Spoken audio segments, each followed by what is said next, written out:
Hi friends, வாங்க இன்றைக்கி பன்னீரில் நான் கபாப் செய்ய போகிறேன். எப்படி செய்கிறதுன்னு நம்ம பார்க்கலாம். சேம் இது சிக்கன் செய்கிற மாதிரி தான். நான் வந்து பன்னீரை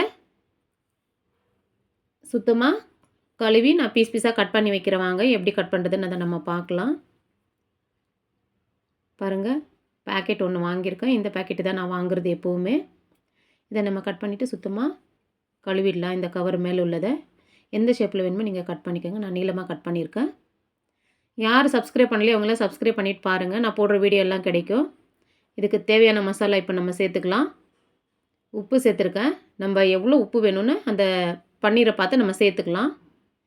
நான் வந்து காஷ்மீர் சில்லி லைட்டாக கொஞ்சம் போட்டுக்கிறேன். ஒரு 1/4 டீஸ்பூன் அளவுக்கு போதும். சும்மா கலருக்காக கொஞ்சமாக சேர்க்குறோம் நம்ம. சிக்கன் கபாப் மசாலா தான் நான் வாங்கியிருக்கேன். அது ஒரு 2 ஸ்பூன் அளவுக்கு, 1/2 ஸ்பூன் அந்த மாதிரி போட்டுக்கலாம். ஏன்னா அது எவ்வளோ இருக்குதுன்னு நீங்கள் பார்த்துட்டு காரத்துக்கு தேவையாக சேர்த்துக்கோங்க. நல்லா டேஸ்ட்டாக சூப்பராக இருக்கும். இது வந்து நம்ம கிறிஸ்பியாக, இது வந்து சாஃப்டாக இருக்கும். கொஞ்சம் கிறிஸ்பியாக வரதுக்காக கொஞ்சமாக கார்ன்ஃப்ளவரு ஒரு 2 ஸ்பூனு சேர்த்துக்கிறேன். நல்ல மொறு மொறுன்னு இது வந்து சாஃப்டாக இருக்கிற பொருளுக்கு மேலே கொஞ்சம் கிறிஸ்பியாக இருந்தால் நல்லாயிருக்கும் சாப்பிட்றதுக்கு. எடுத்து கொஞ்சம் நான் வந்து 2 ஸ்பூன் சேர்த்துருக்கேன். இஞ்சி பூண்டு பேஸ்ட்டு ஒரு 1/2 டீஸ்பூன் சேர்த்துக்கிறேன். நல்லா டேஸ்ட்டாக சூப்பராக இருக்கும். அதிகமாக இஞ்சி பூண்டு பேஸ்ட் இதுக்கு தேவையில்லை. ஓரளவுக்கு போட்டால் போதும். 1/2 டீஸ்பூன் போதுமானது.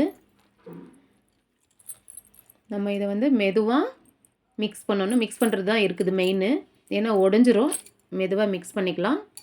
இதுக்கு எல்லாத்துக்கும் படுற மாதிரி நான் மிக்ஸ் பண்ணியாச்சு. இப்போ வந்து எண்ணெய் நல்லா சூடு ஏறிடுச்சு. ஒவ்வொரு பீஸாக நம்ம எண்ணெயில் சேர்த்துக்கலாம். ஸ்டவ் வந்து மீடியம் சிம்மில் தான் நம்ம வைக்கணும். மீடியம் சிம்மில் வச்சு ஒவ்வொன்றா மெதுவாக எடுத்து போட்டு லைட்டாக ஃப்ரை பண்ணி எடுத்துக்கலாம். நல்ல கிறிஸ்பியான ஒரு பன்னீர் கபாப் ரெடி ஆகிட்டே இருக்குது.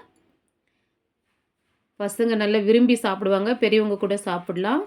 சாயந்தரமாக டீ கூட ஸ்நாக்ஸாக கூட சாப்பிடலாம்.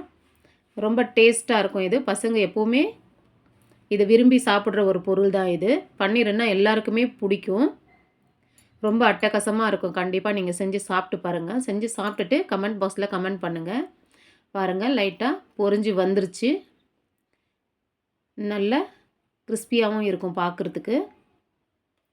பாருங்கள் எப்படி இருக்குது. இந்த அளவுக்கு பொரிஞ்சால் போதும். ரொம்பவே நல்லாயிருக்கு பாருங்கள்.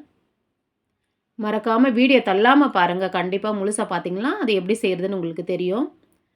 பார்த்துட்டு லைக் போடுங்க மறக்காமல். இன்னும் கொஞ்சம் இருக்குது, அதுவும் நான் சேர்த்து பொரிச்சிடுறேன் இப்போது.